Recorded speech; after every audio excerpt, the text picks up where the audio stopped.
Hello mga mates, welcome to my channel. Ang topic natin ngayon ay fear of seafarers. Fear of seafarers or ito ang mga list na kinatatakutan ng mga seaman. Number 1, storm o bagyo. Pero kung nasa port man, hindi mo na kayo paalisin or nakadepende sa ruta ng barko. So, sino man ang hindi matakot sa bagyo?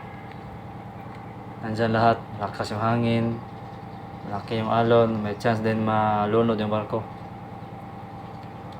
Number 2, pirates, pirata.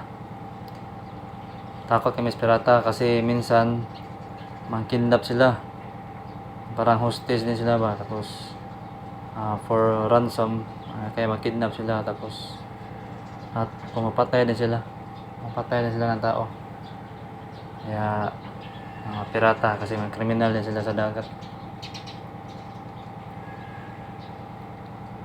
Number 3, ghost or multo. So every ship has a history. Kadalasan ito yung mga namatay na crew sa barko or sobrang luma na barko sa barko.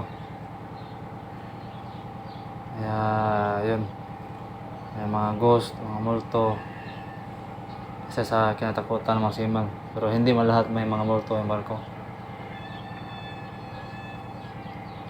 Number 4, large waves or swell. Number 4, large waves or swell. Natatakot pa rin kami sa malaking alon.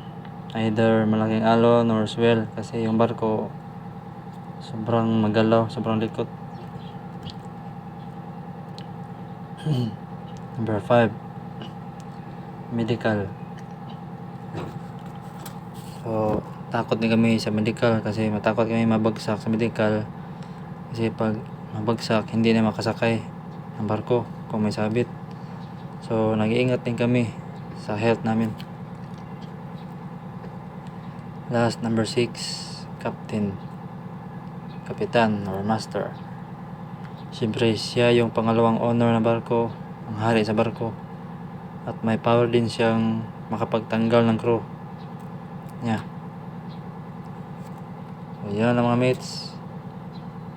Kung may dagdag kayo, please comment, like and share, subscribe. Thank you.